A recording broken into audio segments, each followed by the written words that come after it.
Hello മച്ചാമാരെ, welcome back to my YouTube channel tripping Machan. എന്താണ് മച്ചാമാരെ വിശേഷം? എല്ലാവർക്കും സുഖമല്ലേ?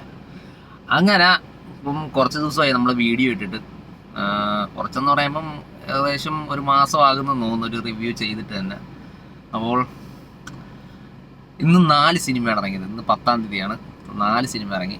ഒന്ന് ആലപ്പുഴ ചെങ്കാന ഇറങ്ങി, പിന്നെ ബേസിലിൻ്റെ മരണമാസം ഇറങ്ങി, മമ്മൂക്കയുടെ ബസൂക്ക, പിന്നെ അജിത്തിൻ്റെ ഗുഡ് ബാഡ് അഗ്ലി. അങ്ങനെ നമ്മളിപ്പോൾ പോയിരിക്കുന്നത് ആലപ്പുഴ ചിങ്കാനൊക്കെ പോയി. പടം എങ്ങനെയുണ്ട് എന്ന് ചോദിച്ചു കഴിഞ്ഞാൽ, ഫസ്റ്റ് ഓഫ് ഓൾ ഇതിനകത്ത് എടുത്ത് പറയേണ്ടത് ഇതിൻ്റെ ഡയറക്ടർ ഫ്രം ഖാലിദ് റഹ്മാൻ, നമ്മുടെ തല്ലുമാലയുടെയൊക്കെ തന്നെ. പിന്നെ ഇത് എഴുതിയിരിക്കുന്നതും പുള്ളി തന്നെയാണ്, ഖാലിദ് റഹ്മാനും പിന്നെ ശ്രീനി ശശീന്ദ്രനും കൂടെ എഴുതിയിരിക്കുന്നത്. പിന്നെ ഡയലോഗ്സ് ഒന്നും കുഴപ്പമില്ല, രതീഷ് രവിയുടെ. പിന്നെ പ്രൊഡ്യൂസറും ഖാലിദ് റഹ്മാനും, പിന്നെ വേറെ 3 പേര്, ജോബിൻ ജോർജ്, സമീർ, പിന്നെ സുബീഷ് കണ്ണഞ്ചേരി. ഇവർ 4 പേരും കൂടെയാണ് പ്രൊഡ്യൂസ് ചെയ്തിരിക്കുന്നത്. ഇതിനകത്ത് അഭിനയിച്ചിരിക്കുന്നത് നെസ്ലിൻ, ലുക്മാൻ, ഗണപതി, പിന്നെ സന്ദീപ്, അനഘാരവി, ഫ്രാൻക്രോ ഫ്രാൻസിസ്, പിന്നെ ബേബി ജീൻ, ശിവഹരൻ. ബേബി ജീൻ കൊള്ളാം കേട്ടോ, സെറ്റ് സാധനമാണ്. ബേബി ജീൻ ഓള് സെറ്റായിട്ടുണ്ട്. പിന്നെ ഓൾമോസ്റ്റ് എല്ലാവരും അടിപൊളിയായിട്ട് തന്നെയാണ് ചെയ്ത. പുള്ളിനെ എടുത്തു പറഞ്ഞതല്ല, പക്ഷേ അടിപൊളി. ഞാൻ എൻ്റെ പേഴ്സണലി പറയാനാണെങ്കിൽ എനിക്ക് പടം ഒരു ആവറേജ് എന്ന രീതിയിൽ എനിക്ക് പറയാൻ പറ്റത്തുള്ളൂ.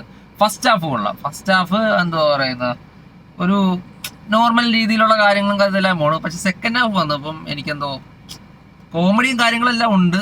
ഇത് നമുക്കറിയാം, ആ ഒരു സിനിമയുടെ നമ്മൾ ട്രെയിലർ കണ്ടപ്പോൾ തന്നെ നമുക്ക് മനസ്സിലായൊരു കാര്യമാണ് ഇതൊരു ബോക്സിങ് സിനിമയെ പറ്റിയുള്ള ഇതാണെന്നുള്ളത്. അത് തന്നെയാണ് ഇതിനകത്ത് റിലേറ്റ് ചെയ്തിരിക്കുന്നത്. ഇതിനകത്ത് സെക്കൻഡ് ഹാഫ് ഫുള്ള് ബോക്സിങ് കാര്യങ്ങളുമാണ്. പക്ഷേ സെക്കൻഡ് ഹാഫ് എനിക്കെന്തോ നമുക്ക് ഒരു കിട്ടേണ്ട ഒരു പഞ്ച് നമുക്ക് ആ ഒരു സിനിമയ്ക്ക് നമുക്ക് കിട്ടിയിട്ടില്ല. സെക്കൻഡ് ഹാഫ് കൊള്ളാം ഓൾമോസ്റ്റ്, കാരണം ഇതിനകത്തുള്ള കോമഡി കാര്യങ്ങളെല്ലാം വർക്കൗട്ട് ആയിട്ടുണ്ട്. പിന്നെ എല്ലാം നെസ്ലറാണെങ്കിൽ എല്ലാവരും അടിപൊളിയായിരുന്നു. പക്ഷേ നമ്മൾ വിചാരിച്ച സാധനം സെക്കൻഡ് ഹാഫ് എനിക്ക് വന്നില്ല. ഫസ്റ്റ് ഹാഫ് ഗുഡ്, അടിപൊളി. പിന്നെ സെക്കൻഡ് ഹാഫ് അതാണ്, അത്രേ ഉള്ളൂ. അല്ല വലിയ ഗുമ്മെന്ന് പറയാൻ നമുക്ക് പറ്റത്തില്ല. പിന്നെ എന്ത് പറയാനാണ്, പേഴ്സണലി എനിക്കൊരു ആവറേജ് ഒക്കെ അടിച്ചിരി കൂടാ, അത്രേ ഉള്ളൂ. എന്തായാലും നിങ്ങൾ തിയേറ്ററിൽ പോയി കാണേണ്ട ഒന്ന് തന്നെയാണ് ആലപ്പുഴ ജിംഖാന എന്ന് പറയുന്നത്. ഞാനൊരു ആലപ്പുഴക്കാരനായത് കൊണ്ട് തന്നെ പറയുവാണ്, ഈ സിനിമ കാണണം, മസ്റ്റായിട്ട് തിയേറ്ററിൽ തന്നെ പോയി കാണണം കേട്ടോ. കാരണം ഇങ്ങനത്തെ ഒരു ജിംഖാന, ഇങ്ങനത്തെ സെറ്റപ്പ് കാര്യങ്ങൾ ഇവിടെ ഉണ്ടോ എന്ന് തന്നെ എനിക്കറിയത്തില്ല.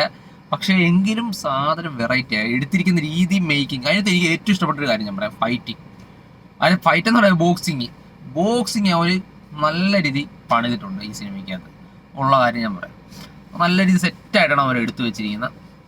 പിന്നെ ലുക്മാനൊക്കെ വേറെ ലെവലാകട്ടെ. ഇതിനകത്ത് ഇവർ ആ ഒരു സിനിമയ്ക്ക് വേണ്ടി എനിക്ക് തോന്നുന്നു ലുക്മാനും നസ്ലിനൊക്കെ അത്യാവശ്യം നല്ല രീതിയിൽ തന്നെ ഹാർഡ് വർക്ക് ചെയ്തിട്ടുണ്ടെന്ന് ഈ സിനിമ കാണുമ്പോൾ നമുക്ക് നന്നായിട്ട് മനസ്സിലാവും. എന്തായാലും പടം എനിക്ക് പേഴ്സണലി കുഴപ്പമില്ല, എനിക്ക് ഇഷ്ടപ്പെട്ട്. പക്ഷേ എൻ്റെ ഒരു ഇത് ഞാൻ പറഞ്ഞത് എനിക്കൊരു ആവറേജിനെക്കാട്ടി ഇച്ചിരി കൂടെ അത്രേ ഉള്ളൂ. പക്ഷെ പടം കുഴപ്പമില്ല, നമുക്ക് കണ്ടിരിക്കാൻ പറ്റുന്ന ഒന്നാണ്.